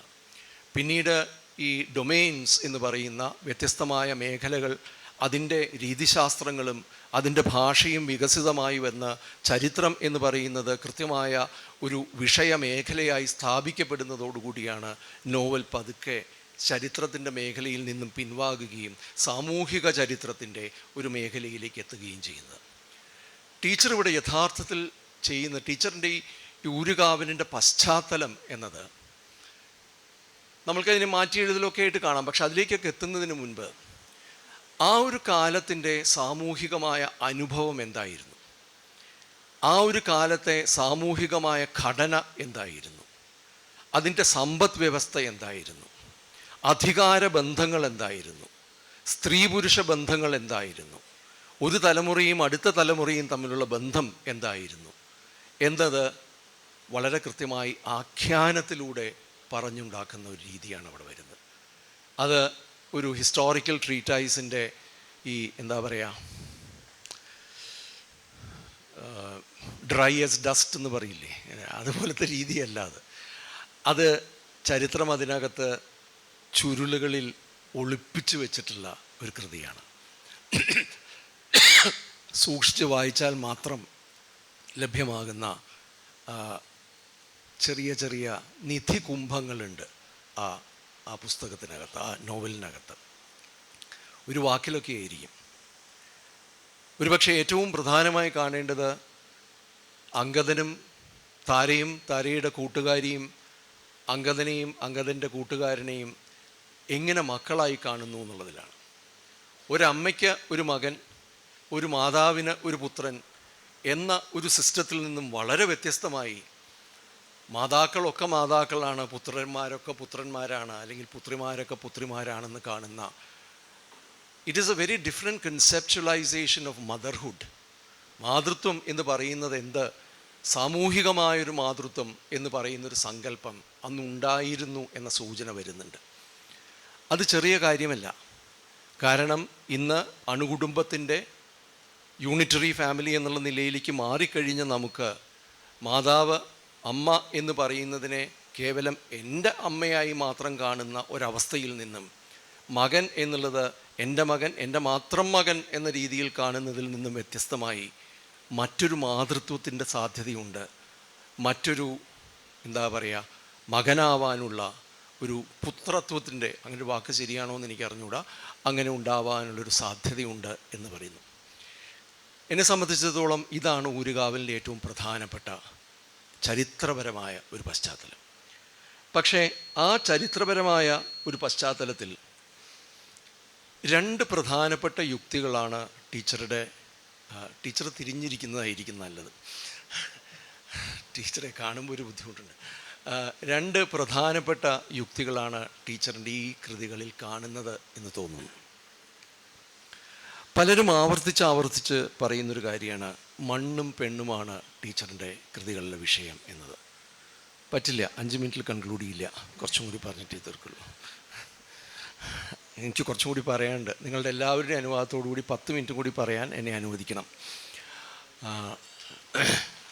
സോറി, രണ്ട് യുക്തികളാണ് ടീച്ചറിൻ്റെ കൃതികളിൽ കാണുന്നത്. മണ്ണും പെണ്ണുമായി ബന്ധപ്പെട്ടാണ് പലരും ഇതിനെ കാണുന്നത്. ശരിയാണ് താനും. പക്ഷേ ആ വാക്ക് നല്ല സുഖമാണ്, ടീച്ചർ ഉപയോഗിച്ചിട്ടുള്ളതാണ്, മണ്ണും പെണ്ണും എന്നുള്ളത്. പക്ഷേ ആ മണ്ണും പെണ്ണും എന്ന് പറയുന്ന ഒരു ഒബ്ജക്റ്റ് എന്ന നിലയ്ക്ക് കാണുന്നതിനപ്പുറം പോകുന്നൊരു യുക്തി ടീച്ചറിലുണ്ടോ നോക്കേണ്ടി വരും, ടീച്ചറുടെ കൃതികളിലുണ്ടോ എന്ന്. എനിക്ക് തോന്നുന്നു അടിസ്ഥാനപരമായി ഇത് അധികാരത്തോടുള്ള വിയോജിപ്പാണ് എന്നതാണ്. മണ്ണിനെ സ്വത്താക്കുന്നതും പെണ്ണിനെ സ്വത്താക്കുന്നതും കനകത്തെ സ്വത്താക്കുന്നതും എന്തിനേയും സ്വത്താക്കുന്ന ഒരു അധികാര വ്യവസ്ഥയുടെ, അധികാര വ്യവസ്ഥ മാത്രമല്ല, അധികാരം എന്ന വ്യവസ്ഥയുടെ, അധികാരം എന്ന ഒരു വ്യവസ്ഥയോടുള്ള കൃത്യമായ വിമതസ്വരമാണ്. ആ അധികാരം ഒരേ സമയം അധികാരം കൈയാളുന്നവനെയും അധികാരത്തിൻ്റെ ഇരയാകുന്നവനെയും ആകുന്നവളെയും ഡീഹ്യൂമനൈസ് ചെയ്യുന്നു, മനുഷ്യത്വ വിഹീനമാക്കുന്നു എന്ന വളരെ വളരെ ഗൗരവമായ ഒരു കാഴ്ചയാണ് അതിൽ വരുന്നത്. അധികാരത്തിൻ്റെ പരിധിയിൽ വരുന്നതെല്ലാം, പണ്ട് മൈദസ് രാജാവിനെ കുറിച്ച് പറയാറുണ്ട്, തൊട്ടതെല്ലാം പൊന്നാക്കുകയാണ് എന്നുള്ളത്. അധികാരം തൊടുന്നതിനെയെല്ലാം ദുഷിപ്പിക്കുന്നു. അധികാരം കൈയാളുന്നവനും ഇരയാണ്, അധികാരത്തിൻ്റെ ഇരയാവുന്നവളും ഇരയാണ്. ഒരർത്ഥത്തിൽ ഫുക്കോൾഡിയനായിട്ടൊരു സെൻസിലൊക്കെ നോക്കുകയാണെങ്കിൽ പവർ എന്ന് പറയുന്നത് തന്നെ പലപ്പോഴും പവറിനെതിരെയുള്ള സ്ട്രഗിള് പോലും പവറിൻ്റെ തത്വങ്ങൾ കൈയാളുന്നവയായിരിക്കാം എന്നും, ഈ പവർ എന്ന് പറയുന്ന, അധികാരം എന്ന് പറയുന്ന കരുത്തിൻ്റെ, മേൽക്കോയ്മയുടെ, അടിച്ചമർത്തലിൻ്റെ, സ്വന്തമാക്കി മാറ്റുന്നതിൻ്റെ ഒരു വ്യവസ്ഥാപിതമായ സ്വഭാവം മനുഷ്യൻ്റെ തന്നെ നാഗരികതയുടെ ഭാഗമായി മാറിയതിൻ്റെ, മനുഷ്യ സംസ്കാരത്തിൻ്റെ തന്നെ ഭാഗമായി മാറിയതിൻ്റെ കടുത്ത വിമർശനമാണ് ഊരുകാവലിലും പൊതുരാമായണത്തിലും ഒരുവിധം എല്ലാ കൃതികളിലും എന്ന് എനിക്ക് തോന്നിയിട്ടുണ്ട്. അതിലൊരു കഥ പ്രത്യേകം എടുത്തു പറയുകയാണെങ്കിൽ അത് കറുത്ത തുളകൾ എന്നുള്ള മന്ദരയെക്കുറിച്ചുള്ള കഥയാണ്. എന്നെ ഏറ്റവും കൂടുതൽ മഥിച്ചിട്ടുള്ള കഥകളിൽ ഒന്നാണത്. കാരണം അതിനകത്ത് നിൽക്കാനൊരിടമില്ല വായനക്കാരന്. ഏത് ശരി, ഏത് തെറ്റ്, ഏത് സ്വീകരിക്കാം, ഏത് സ്വീകരിക്കാതിരിക്കാം എന്ന് നമുക്ക് യാതൊരു ഇടവും തരാത്തൊരു എഴുത്താണത്. പലപ്പോഴും ടീച്ചർ അത് വായിക്കുന്ന സമയത്ത് ശപിച്ചിട്ട് പോലും ഉണ്ട് മനസ്സിൽ. എന്താണ് മന്ദര എന്നത്? ഒരുപക്ഷെ ശൂർപ്പണഖയുടെ കഥ വന്നിട്ടുണ്ട്, പക്ഷേ ശൂർപ്പണഖ മറ്റു പല കഥകളിലും വന്നിട്ടുള്ളത് കൊണ്ട് തന്നെ, എന്നാൽ മന്ദരയെക്കുറിച്ച് അത്തരമൊരു കഥ വന്നിട്ടുണ്ടോ എന്ന് എനിക്കറിയില്ല. എൻ്റെ അജ്ഞാനമായിരിക്കാം. അത്തരമൊരു കഥ ഉണ്ടായിട്ടുണ്ടെന്ന് തോന്നുന്നില്ല. മന്ദര ഉടനീളം എപ്പോഴും വെറുക്കപ്പെട്ടവളാണ്. എന്തുകൊണ്ടും വികലമായ വൈകല്യമുള്ള ശരീരം, വൈകല്യമുള്ള മനസ്സ്, എല്ലാം ഭംഗിയായിട്ട് നടന്നു പോകേണ്ട സമയത്ത് പെട്ടെന്ന് അതിനകത്ത് വലിയ ഒരു പ്രശ്നമുണ്ടാക്കി അത് മുഴുവൻ ഇല്ലാതെയാക്കുന്ന, കൈകേയിയെ മനസ്സ് മാറ്റി കൈകേയിയെ ഇതിനെതിരെ നിർത്തുന്ന, എന്താണ് അവരെ അതിന് പ്രേരിപ്പിച്ചത് എന്നതിൻ്റെ യാതൊരു സൂചനയും രാമായണത്തിലില്ല.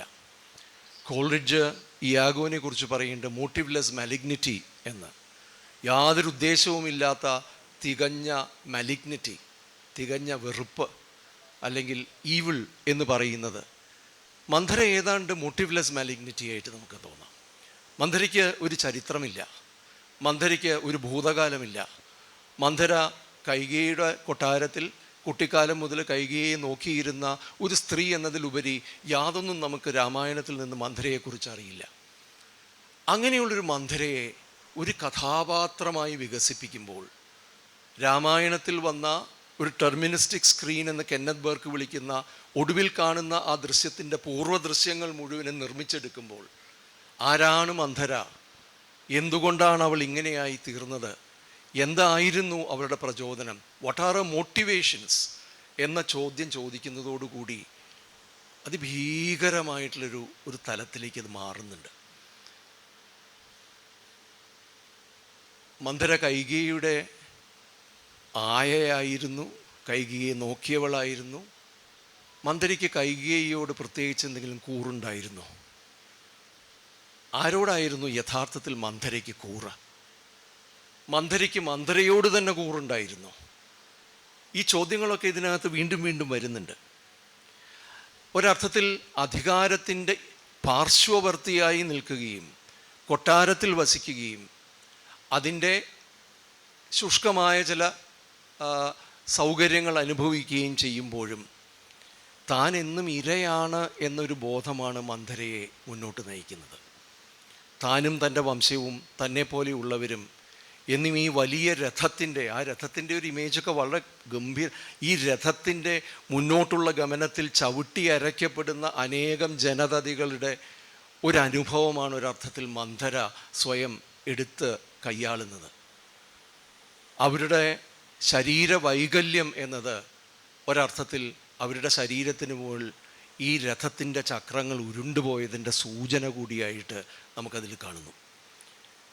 അപ്പം ഇണക്കം നടിച്ച്, സൗഹൃദം നടിച്ച്, സ്നേഹം നടിച്ച് കൈകേയിയോടൊപ്പം നിൽക്കുമ്പോഴും അവർക്ക് കൈകേയിയോടോ കൗസല്യയോടോ അല്ലെങ്കിൽ രാമനോടോ ലക്ഷ്മണനോടോ ഇനി ഭരതനോടോ പ്രത്യേകിച്ച് യാതൊരു മമതയുമില്ല എന്നും ആത്യന്തികമായി അവർ അവരെ ഇരയാക്കിയ ആ വ്യവസ്ഥയ്ക്കെതിരെ തന്നെ അവർ കഴിവിൻ്റെ പരമാവധി വെച്ച് വെറുപ്പിൻ്റെ മൂർത്തിമത്ത് അവസ്ഥയെത്തിക്കൊണ്ട് പ്രവർത്തിക്കുന്നതാണ് മന്ധരയിൽ കാണുന്നത്.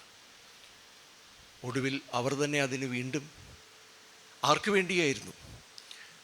അതൊക്കെ വളരെ സങ്കടകരമായ കാര്യമാണ്. യഥാർത്ഥത്തിൽ ഈ പൊന്നും പണമൊക്കെ എടുത്ത് ഓടി രക്ഷപ്പെടാൻ നോക്കുക എന്നൊക്കെ പറയുന്നത് വളരെ സങ്കടകരമായ കാര്യമാണ്. അതൊരു ഒരു ഒരു ഒരു അതിനൊരു കാരണം ഉണ്ടാക്കിയെടുക്കുകയാണ് മന്ധര സ്വയം ഒരു നിലയ്ക്ക്.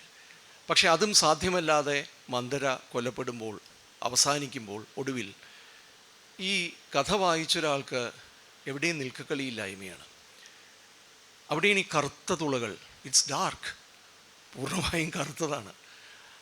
കറുപ്പിനകത്ത് തുളകളുണ്ടാകുമ്പോൾ പിന്നെ എന്തായിരിക്കും അതിൻ്റെ അവസ്ഥ? ഒരു കറുത്ത തുളകൾ എനിക്ക് ഇന്നും എനിക്ക് പൂർണ്ണമായി മനസ്സിലാക്കേണ്ട കഥയാണെന്ന് എനിക്ക് തോന്നുന്നില്ല. അതിൻ്റെ ഒരു അനുഭവം എന്ന് പറയുന്നത് വല്ലാത്തൊരു സംഗതിയാണ്. അധികാരമാണ് ശത്രു, അധികാരി വർഗമാണ് ശത്രു. അത് ഇവിടെയാണെങ്കിലും എവിടെയാണെങ്കിലും, ഇന്നാണെങ്കിലും ഇന്നലെയാണെങ്കിലും നാളെയാണെങ്കിലും അധികാരി വർഗമാണ് ശത്രു എന്ന് പറയുന്നൊരു ബോധം. പക്ഷേ ആ അധികാരത്തിനെതിരെയുള്ള യുദ്ധത്തിനുള്ളിൽ, ഡീഹ്യൂമനൈസ്ഡ് ആയിട്ടൊരു അധികാരത്തിനെതിരെയുള്ള യുദ്ധത്തിനുള്ളിൽ മന്ധരയും ഡീഹ്യൂമനൈസ്ഡ് ആയിട്ട് മാറുന്ന ഒരവസ്ഥയാണ് നമുക്ക് കാണുന്നത്. എനിക്കിതിനൊരു സമാന്തരമാണ് എനിക്ക് കാണാൻ കഴിഞ്ഞിട്ടുള്ളത്. അത് ഹെക്യൂബ എന്ന ട്രോജൻ യുദ്ധത്തിലെ ട്രോയ് റാണിയായിരുന്ന ഹെക്ടറിൻ്റെ അമ്മയായിരുന്ന അവരുടെ കഥയാണ്. ട്രോജൻ യുദ്ധം കഴിഞ്ഞ് ഏറ്റവും ഒടുവിൽ അസ്തിനാക്സ് എന്ന് പറയുന്ന ഹെക്ടറിൻ്റെ പുത്രനായ അവസാനം ബാക്കി നിൽക്കുന്ന ഒരേ ഒരു ആൺതരി അല്ലെങ്കിൽ ഒരേ ഒരു തുടർച്ചാവകാശം സാധ്യമായിട്ടുള്ള ആ അസ്തിനാക്സിനെ ട്രോജൻ മതിലുകൾക്ക് മുകളിൽ നിന്നുകൊണ്ട് അഗമെമ്നൻ കാല് പിടിച്ച് വലിച്ചെറിഞ്ഞ് കൊല്ലുകയാണ് ചെയ്യുന്നത്. ഒന്നുപോലും ബാക്കി ഉണ്ടാവരുത് എന്നുദ്ദേശിച്ച്.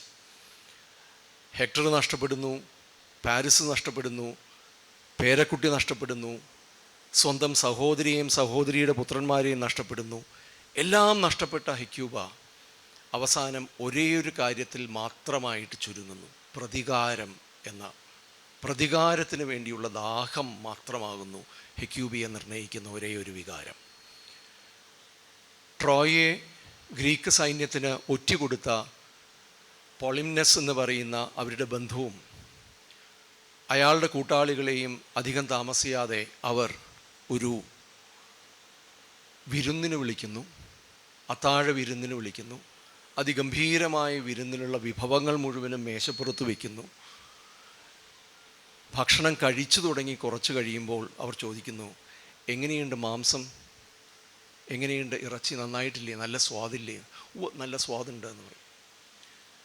നിങ്ങളുടെ പുത്രന്മാരെ കൊന്ന് ആ ഇറച്ചിയാണ് പാചകം ചെയ്ത് നിങ്ങളുടെ മുന്നിൽ വെച്ചിരിക്കുന്നത് എന്ന് പറയുന്നു. എന്നിട്ട് പിന്നെ യൂറിപ്പിഡസ് പറയുന്നത്, ഓരിയിടുന്ന ഒരു ഭ്രാന്തൻ നായയെ പോലെയായി ഹെക്യൂബ അവിടെ നിന്ന് ഇറങ്ങി ഓടി എന്നാണ് പറയുന്നത്. Howling like A mad dog. എങ്ങനെ അധികാരം ഒരേ സമയം തന്നെ അധികാരിയെയും അധികാരത്തിൻ്റെ ഇരയെയും മനുഷ്യനല്ലാതെയാക്കി തീർക്കുന്നു എന്നതിൻ്റെ വലിയ സൂചനയാണ്. ഇത് തന്നെയാണ് ഇതിലും കാണുന്നത്. ഒരു 5 മിനിറ്റ് കൂടി എടുത്ത് രണ്ടാമത്തെ ഭാഗം പറയാം. പക്ഷേ ഇത് പറയുമ്പോൾ തന്നെയാണ് ഒരർത്ഥത്തിൽ ടീച്ചറുടെ വർക്കിൽ വരുന്ന വളരെ പ്രധാനപ്പെട്ട മറ്റൊരു ധാര എന്നത്. ഞാൻ കുറേ ആലോചിച്ചു അതിന് നല്ലൊരു വാക്ക് എങ്ങനെയാണ് കണ്ടെത്തുക എന്നുള്ളത്. കണ്ടെത്തിയില്ല. ഏറ്റവും നല്ല വാക്ക് ഇതാണ് എന്നെനിക്ക് തോന്നുന്നു. അത് സ്നേഹത്തിൻ്റെ ധാരയാണ്. അതിനേക്കാളും നല്ല വാക്കുണ്ടോയെന്ന് എനിക്കറിയില്ല. സ്നേഹത്തിൻ്റെ പല മുഖങ്ങൾ ടീച്ചറുടെ വർക്കുകളിൽ വരുന്നുണ്ട്, പ്രത്യേകിച്ച് ഊരുകാവലിലും ഒക്കെ തന്നെ. അത് രതിയായും സ്ത്രീ പുരുഷ സ്നേഹമായും അനുരാഗമായും അമ്മയും മകനുമായിട്ടുള്ള സ്നേഹമായും സുഹൃത് സ്നേഹമായും എതിരാളിയോടുള്ള കരുതലായും ഒക്കെ വീണ്ടും വീണ്ടും വരുന്നു. ഒരർത്ഥത്തിൽ അധികാരത്തിനുള്ള ഒരു മറുമരുന്നായി, ഒരു പരിഹാരമായി,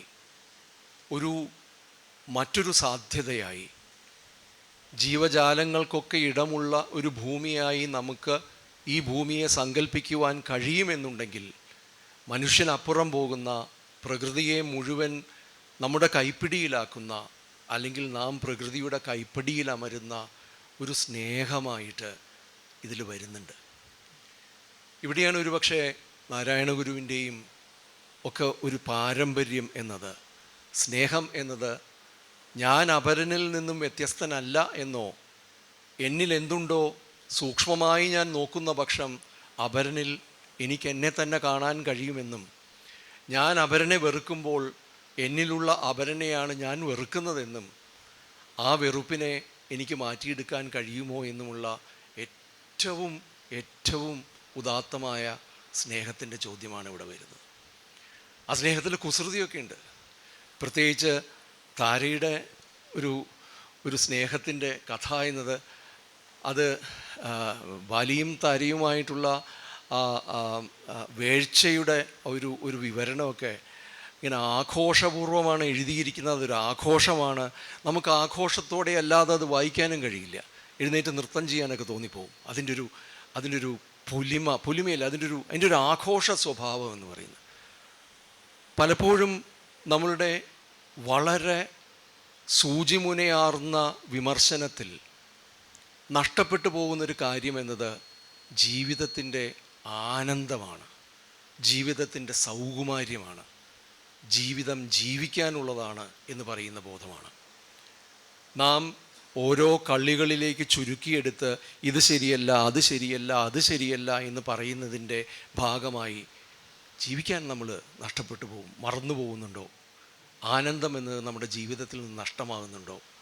ആ ആനന്ദം എന്നത് ആത്യന്തികമായി സ്നേഹമാണ് എന്ന് പറയുന്ന ഒരു സാധ്യത ടീച്ചർ തുറന്നു വയ്ക്കുന്നുണ്ട്. അതാണ് സാറ ടീച്ചർ. നന്ദി.